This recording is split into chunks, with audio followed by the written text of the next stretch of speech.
magandang tanghali po mga katekram. So ngayon po, nandito po kami ngayon sa bahay po nila Lola. Naisip ko baka di na siya kumakain eh. Masyado siyang na-stress sa pagkawala ng kanyang iniirog. Si Lola, katekram. Mabait naman si Lola. Ginapang nga niyang binuhay nga yung mga apo niya eh. Kaya lang talagang naano siya sa pag-ibig nung ano. Biktima din si Lola kasi. Biktima lang si Lola. Sa... Hindi ba makapasok? Okay. Okay. Nahiya siya magsalita eh.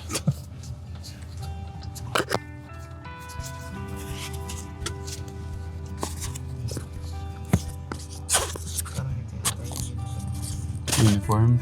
Ah, naglaba. Ito si nanay, oh. Magaling, magaling. Kung pwede lang lahat, ibulsa mo yung mga bata para may ayos mo yung mga pananaw nila sa buhay. Yan talaga dapat magabayan yung mga yan. Kasi ano na sila, nadumihan na yung isip nila, Kuya Lito. Nakikita nila yung malalaswang ginagawa ng mga magulang. Ng stepfather pala. Hindi na tinatago na. Nadungisa na yung... May interest kasi sa bata kaya pinapakita pa.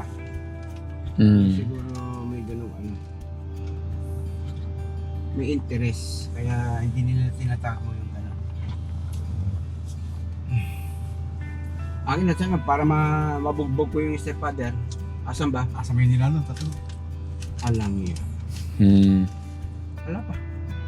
Sinasama-sama niyo ako din eh. Tapos wala naman pala akong ano? Yung nanay na lang. Kulang sila sa kumbaga hindi sila ganun kamulat. Hindi sila kasal nakapag-aaral. Sabay kayo na yung mga anak na. So, tignan mo yung apo, hindi man marunong magbasa. Kaya si Jovelyn gusto niya mag-aral. Kasi nga, nakikita niya siguro yung ganyang ano.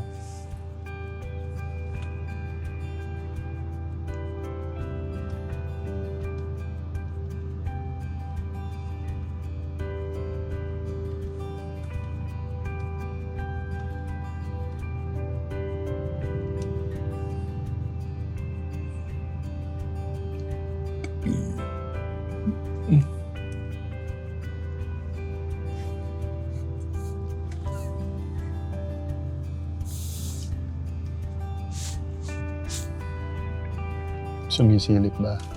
Okay, tinitingnan niyo siya sa akin.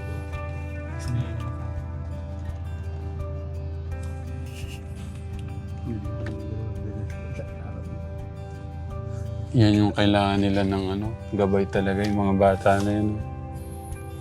Masave natin yung dalawang bata na yan. Ang laking tulong sa ano.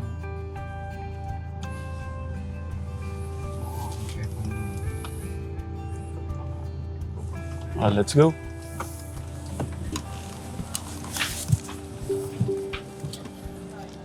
Natuwa ako sa ano, yung uniform mo. Hello, ay. Ha? Mali. Anong bali? Mali ang dami. Mali yung, nandyan ba? Oh, Wala ko hindi vlogger. akala daw hindi tayo.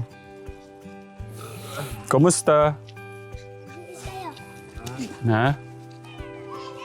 Parang ano tropa, kaibigan. Pare, kumusta pare? Pare, kumusta pare? Okay lang? Kapatid ko yan, kapatid. No? Kapatid ko. No, you speak English? Yes. How are you? You fine? Very beautiful. Hindi lang tumahimik. Kanina, salita ng salita. Nay Bebe, kumusta po? Mali ang gamit pinili. Mali! Mali daw yung... Mali nga! Sabi mo eh. Ano? Mali ang gamit. Ano yung mali? Ano yung mali? Malak po. Mga notebook, mali. Ano bang ginagawa nyo? Mali pala yung mga binili ko natin. Oh, yun o, katekram mo.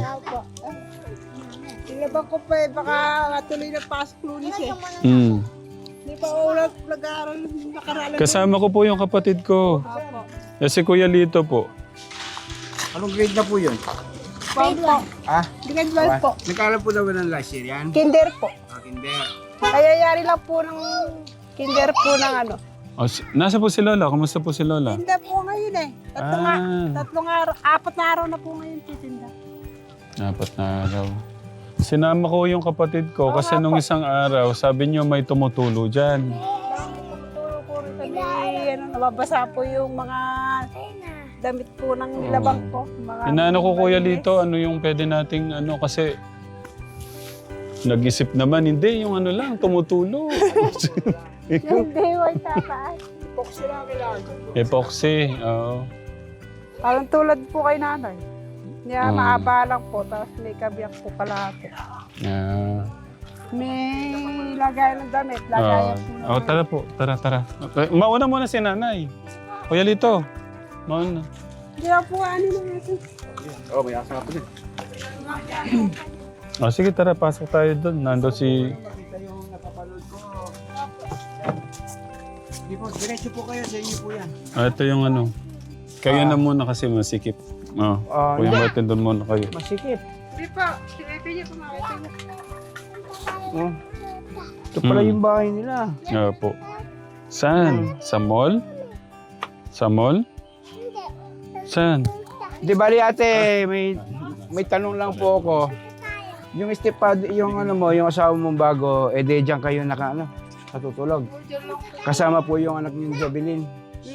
Ay, bisa po, pagka dumarating po si lola niya dito. Hindi po, yung madalas kasama mo yung anak mong Jabilin. Apo. Sabihin, andyan kayong yung stepfather niya, no? Hindi po, katabi ko po yung asawa ko, tabi po sila dito tatlo. O di, sabihin, ala pong privacy, kaya po, Alam po, gumagalaw po yun. alam privacy. Sabihin, ala kayong division, no? Kwarto. Kaya siguro, yan. May balak nga po ang gawin nga ang ibang Oo, kaya lang. Dapat po talaga may division. Kung may nangyayari po sa inyo mag-asawa, hindi po nakikita ng mga bata. Hindi po maganda yung environment. Kaya lumalangit-ngit dyan, Kuya Lito. kaya pag langit-ngit, random ng bata, siyempre magigising na. Yung ginagawa ng mag-asawa, yun, hindi sinasadya,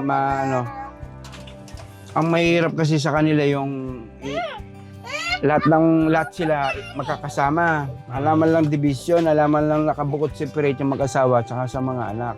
Yun nga po, dahil Oo. ganyan.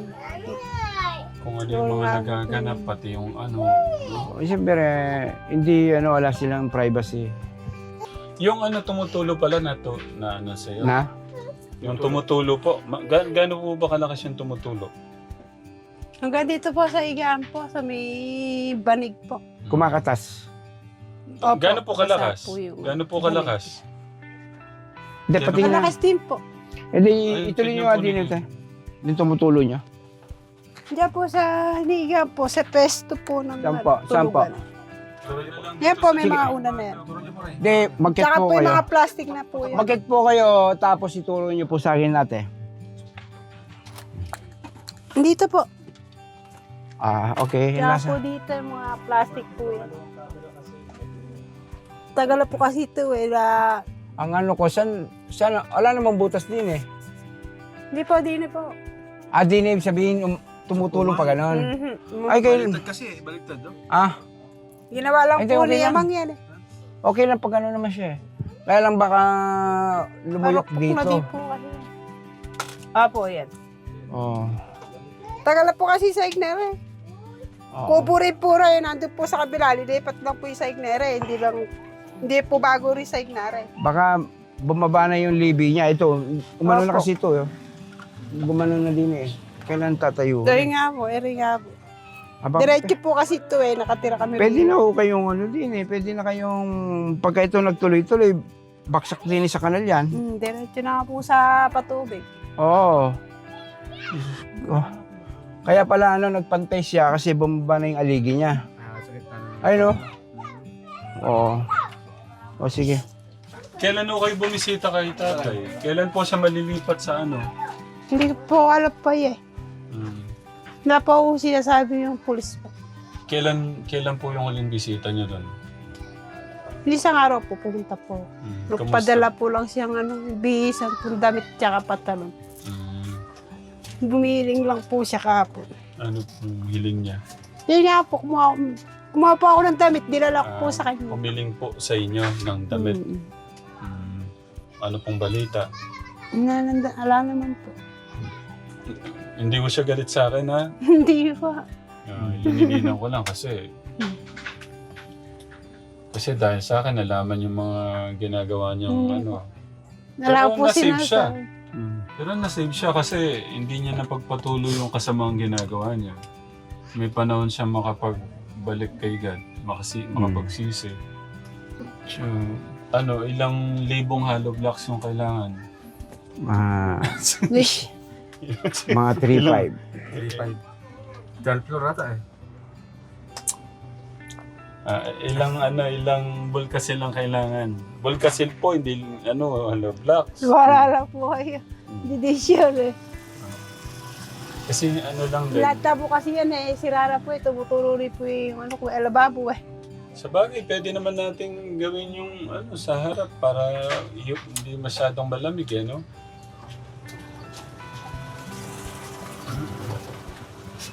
Para sa mga bata. Kasi pag wala yung tatay niya, paano sila?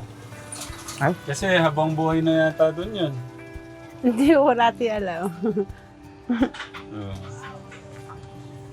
Meron sana yung lupa na hindi ganyan na...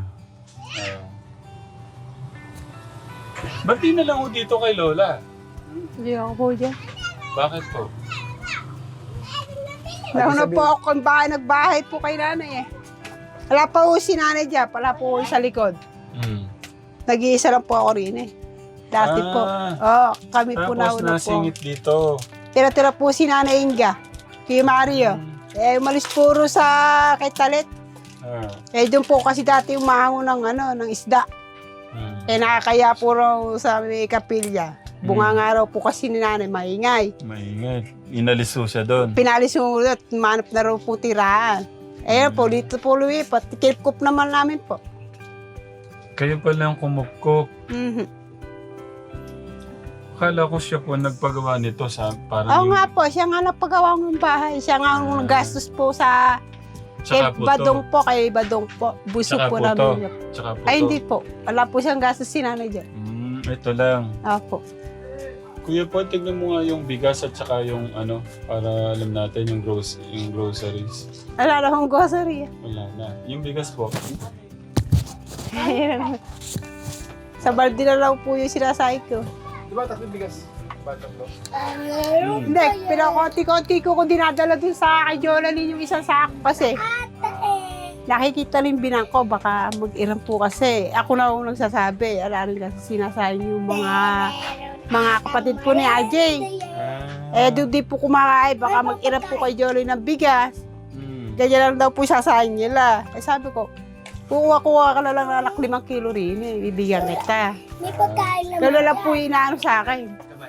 Isa't kalahating kaban. Ako. Kay Jubilee, kay Jolene po yung isa.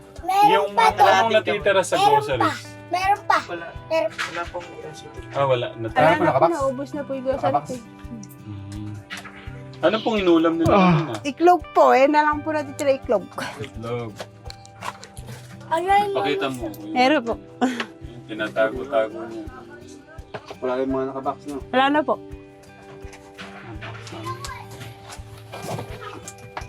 Iklog na lang po yung Si Lola, nagsimula na pala si Lola magbenta.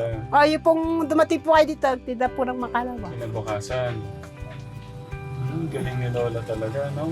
Ganyan po Ganun ako din kayo. ba yun? Alam po ang pauna dyan, mahal po isda eh. Gastusan eh. Kuya Martin, siguro bili ka na ng Bolkasil. Tapos, Kuya Poy, hawakan mo to. Pabilang ko na si Kuya Martin. Para... Hindi naman kayang hanapin yung yan, babaklasin yung dahil itong niya, aligi niya, nakabuwal. Parang kung nakasakit na pag... Hindi ba yan? Tuwid to. Ito, tuwid to. Tabihin na po. Ito, gano'n na ngayon. Kaya pumantay yung aligi niya rin eh. Opo. Sa kailangan po na may plastic na lang ulit. Plastic na malaki. Ilagay mo sa may ganito. Pag di man lona. Lona po. Hindi naman ano. Ang ano niya, palitin na aligi niyan. Tutuwid uli yun. So malaking ano pala. Kakalasin natin yan. Ayun, antin mo, silipin mo yung tagilid. Yung aligi niya. Sabay pader. Nalayo. Ganun po. Ay, sabay pader. Pwede lona. Kaya babaw. Ayan.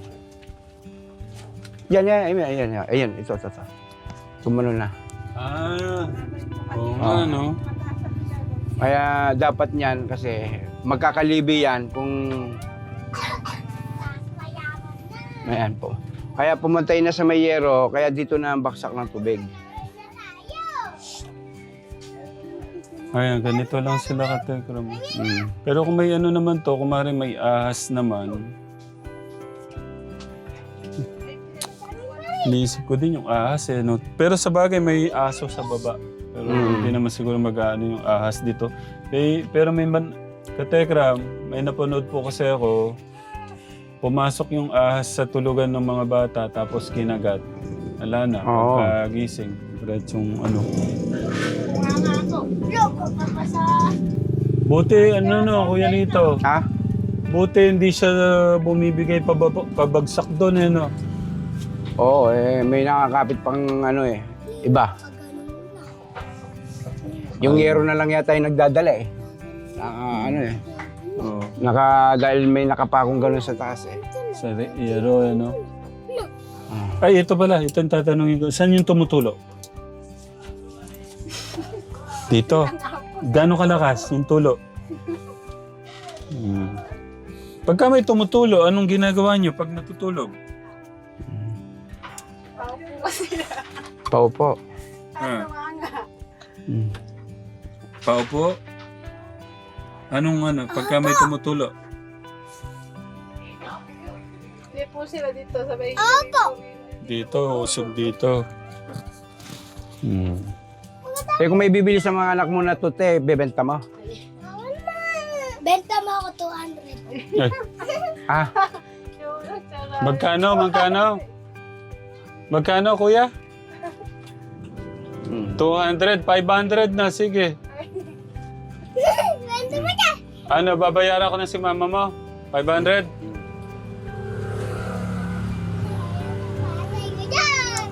Magkano po yung isa? hindi, Magkano? 200 daw lang. 200. Dito kayo, dito. Ay, doon eh. 200 daw po yung isa. Gawin ko na yung 300. Ah. Sabi mo. Ay, Wala ka na magagawa at binayaran. eto na, bayad ka na. Ali, sasama ka na sa amin. Ito na, Nayo. Naka na lang pala, nakadikit yung mga pako, Kuya Lito. Ha? Nakapako yung yero doon, kaya yun lang kumakapit. Hindi, tsaka yung ibang mga aligi. Yun lang naman ang dyan, medyo sumandig lang, kaya yung Oo. Kung man, intay mo muna bumaksak lahat. Kailangan mara din to yung gilid. Parang yung tusok. Okay lang po ba kayo? Hintay na lang daw pong babagsak lahat. Ba't gagawin mo kung nakatayo pa? Ito yung pagka hindi ka handa talaga sa pagpapamilya, tapos nagpamilya ka. Kawawa talaga, biktima yung mga bata. Parang napag-iwanan pa sila ng mga dalawang dekadang panahon. Yung kung parang nakikita ko, parang mas maganda naman yung buhay natin yata nung malit tayo kaysa sa nakikita ko sa kanila ngayon. Kasi maganda yun naman yung bahay natin nun eh. Kahit na kamatis lang ang ulam nun eh. Hindi tayo nawawalan ng bigas. Hindi yung parang ang layo nung namin. Ang layo naman nung sabi ko nga napag-iwan na sila ng dalawang dekada.